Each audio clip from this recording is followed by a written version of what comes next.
এই সরকার হলো একটা পোল্টিবাজ সরকার। এই পোল্টি মারার সরকার হলো জনগণকে দিয়ে সকালে এক কথা বলে, দুপুরে আরেক কথা বলে, রাতে আরেক কথা বলে। ভবিষ্যতে জনগণের দৌড়ানি তারা খাবে।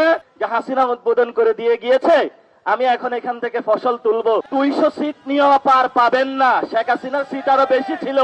এই সরকারকে আমরা লাল কার্ড দেখাতে আস্তে আস্তে ফিল্ডে নামছি। ভবিষ্যতে জনগণের দৌড়ানি তারা খাবে।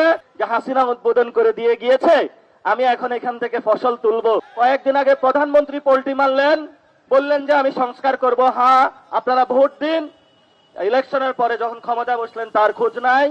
প্রধানমন্ত্রীর পোল্টি মারার লাইন নিয়ে এখন তার মন্ত্রীরাও একই পথে হাঁটছেন।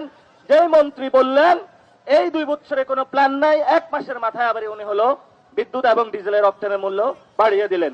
এই সরকার হলো একটা পোল্টিবাজ সরকার। এই পোল্টি মারার সরকার হলো জনগণকে দিয়ে সকালে এক কথা বলে, দুপুরে আরেক কথা বলে, রাতে আরেক কথা বলে। আমি গ্রামে ছিলাম এই ঈদে, 5 দিন ছিলাম। 5 দিনের নামে নাম মাত্র মূল্যে হলো কারেন্ট এসেছে। আমাদের যারা তরুণ যুবা মানুষ, যারা আপনারা ঈদে বাসায় গিয়েছেন, এখানে অনেক মানুষ আছেন মধ্যবিত্ত ফ্যামিলির। বাসায় এলাকায় গ্রামে কোথাও বিদ্যুৎ নাই। কয়েকদিন আগে শুনলাম তারা নাকি পারমাণবিক বিদ্যুৎ চুল্লি উদযাপন করেছে। সেটা নিয়ে সরকার যেভাবে সবার কাছে ঘুরে ঘুরে বেরিয়ে যে হাসিনা উদ্বোধন করে দিয়ে গিয়েছে, আমি এখন এখান থেকে ফসল তুলবো। যাক, এখন তো জনগণকে কিছু দেখাতে পারবো। তাহলে ভাই আপনি আবার কেন বিদ্যুতের দামটা বাড়াইলেন? এজন্য আমরা সরকারকে বলবো, যিনি প্রতিমন্ত্রী রয়েছেন অমিত, যাকে রিনিউয়েবল এনার্জি সেক্টরের দায়িত্ব দেওয়া হয়েছে, এবং যিনি পূর্ণমন্ত্রী রয়েছেন টুকু, এই 2টা ব্যক্তি জ্বালানি সংকট বাংলাদেশে তারা প্রতিহত করতে ব্যর্থ, এবং জ্বালানি সংকট যে নিরসন 2 জন মন্ত্রী ব্যর্থ।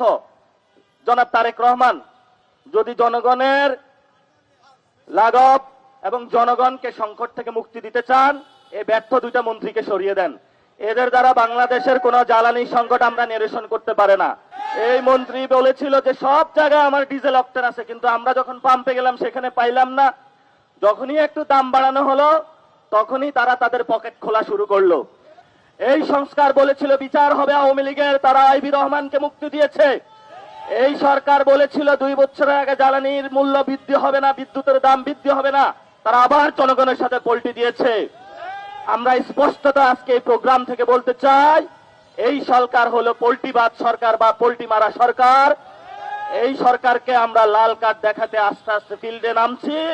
ভবিষ্যতে জনগণের দৌড়ানি তারা খাবে, এবং 200 সিট নিয়েও পার পাবেন না। শেখ হাসিনার সিট আরো বেশি ছিল। শেখ হাসিনার দাদা বাবুও ছিল, আপনাদের দাদা বাবু নাই, আর এত সিটও বেশি পান নাই। শেখ হাসিনার আরো অনেক বড় বড় কত কিছু ছিল।